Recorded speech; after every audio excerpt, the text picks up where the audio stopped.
خدا کی پہچان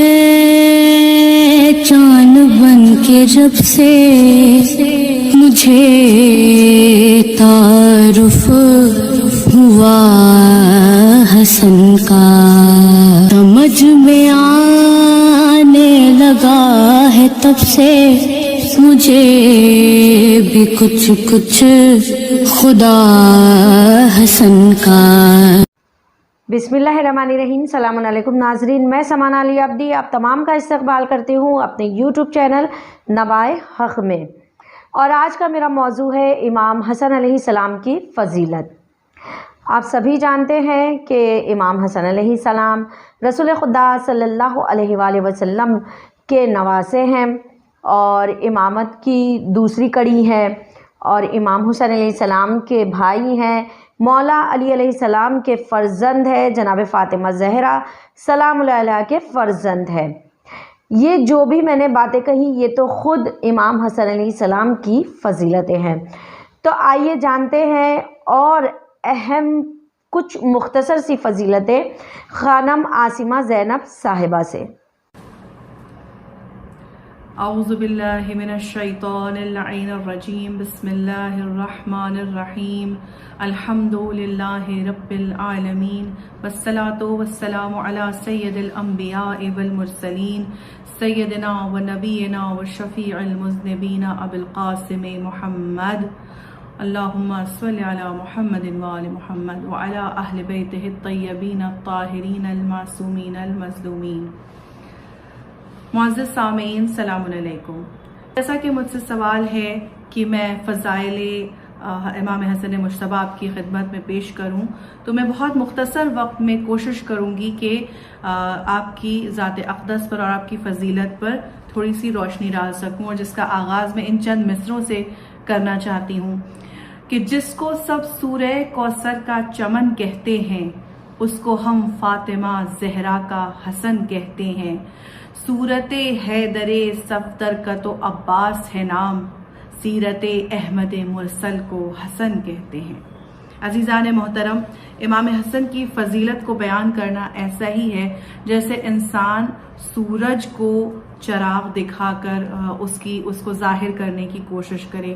اس لیے میں خود امام حسن نام کے سورج سے توسل کرتے ہوئے ان سے گزارش کروں گی کہ وہ میری مدد فرمائیں تاکہ میں ان کی فضیلت کو بیان کر سکوں اور یہ شرف اور سعادت حاصل کروں کہ میں ان کا ذکر کرنے والوں میں سے ہوں۔ امام حسن علیہ السلام کی فضیلت کو سمجھنے کے لیے اگر ہم آپ کے کردار کو اور آپ کی ذات کو چند صفات کو چند نکات میں تقسیم کر لیں، چند پوائنٹس میں اس کو ڈسٹریبیوٹ اور کر لیں تو ہمیں سمجھنے میں زیادہ آسانی ہوگی۔ اس لیے میں نے آپ کے کردار کو چند حصوں میں ڈیوائیڈ کیا ہے، جس میں سے پہلا حصہ یہ ہے کہ آپ کی ذات یعنی آپ کی فضیلت یہ ہے کہ آپ جس خاندان سے تعلق رکھتے ہیں۔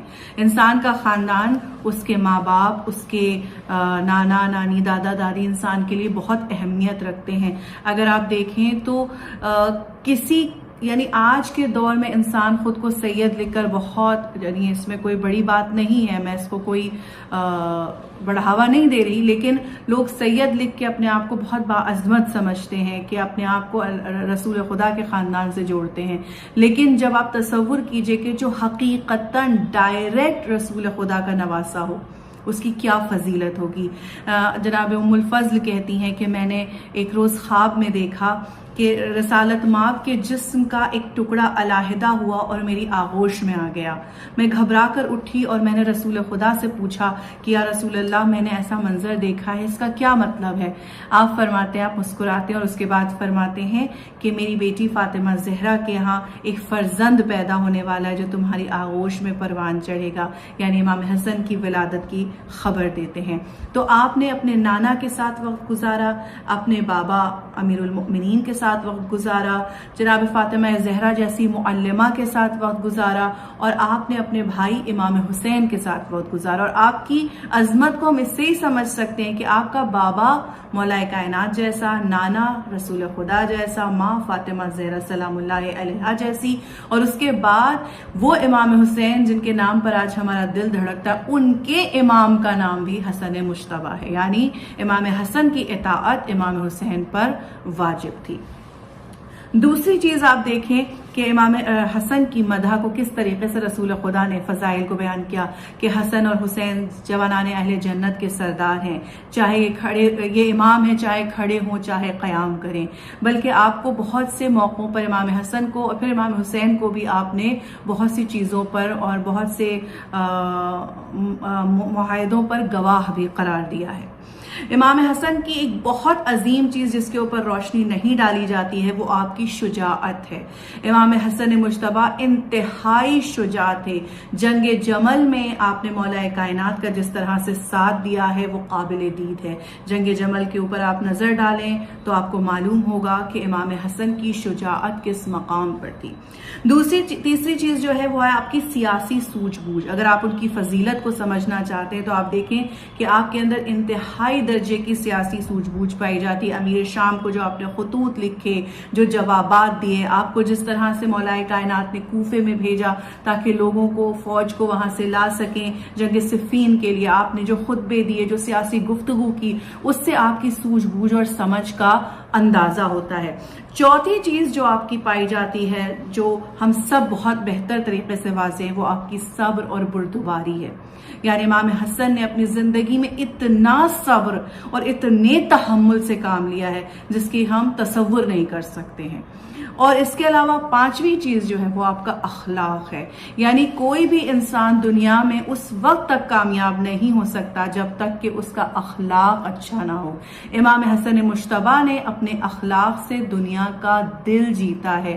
آپ نے اپنے صبر، اپنے تحمل، اپنے حلم، اپنی بردباری سے وہ زمین تیار کر کے دی ہے کہ کربلا میں امام حسین علیہ السلام کو 72 جان دینے والے، قربان ہونے والے نصیب ہوئے۔ یہ امام حسن کی قربانیوں کا، امام حسن کے صبر و تحمل کا نتیجہ تھا۔ اتنے کم وقت میں اس عظیم شخصیت کے بارے میں بات کرنا انتہائی مشکل تھا، لیکن میں اپنی بات کو سمیٹتی ہوں اور خدا ہم سب کو توفیق دے کہ ہم اس سے زیادہ آپ کی ذات اقدس کو سمجھ سکیں، اس پر گفتگو کر سکیں اور ہمیں اپنے امام کے سچے جانثار اور ان کی پیروی کرنے والوں میں خدا شمار کرے۔